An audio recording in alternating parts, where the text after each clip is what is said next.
Jadi sorotan saudara, Pulau Karangsinga yang terletak di perairan Selat Malaka sempat diklaim kepemilikannya oleh negara tetangga Malaysia. Menteri Dalam Negeri dan Gubernur Kepulauan Riau pun bertindak dan menegaskan Pulau Karangsinga merupakan bagian dari wilayah teritorial Indonesia.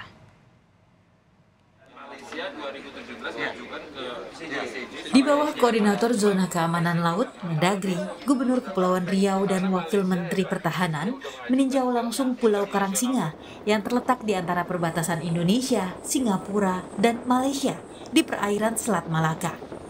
Hal ini sebagai upaya mengamankan wilayah kedaulatan Negara Kesatuan Republik Indonesia serta menegaskan bahwa Pulau Karangsinga adalah bagian dari wilayah teritorial Indonesia. Sebelumnya, Malaysia sempat mengklaim kepemilikan pulau terdepan ini masuk ke dalam wilayah teritorialnya. Mendagri Tito Karnavian mengatakan pemerintah terus menjaga kedaulatan terlebih di wilayah perbatasan. Aset bangsa harus terus dijaga sehingga tidak boleh lengah. Di Karang Tengah, Middle Rock, itu yang Malaysia, teritori Malaysia itu dibangun dengan struktur yang sudah permanen. Bahkan ada helipad segala ya. Nah, sementara kita tadi kita lihat hanya ada buoy saja kecil.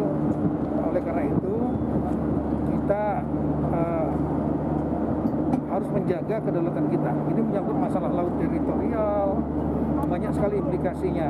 Apalagi ini terletak di Selat Malaka. Pulau Karangsinga merupakan pulau yang berjarak sekitar 3,70 mil laut Tanjung Sading, Kecamatan Bintan Utara, Kabupaten Bintan, Kepulauan Riau. Pulau ini berbatasan langsung dengan Singapura dan Malaysia.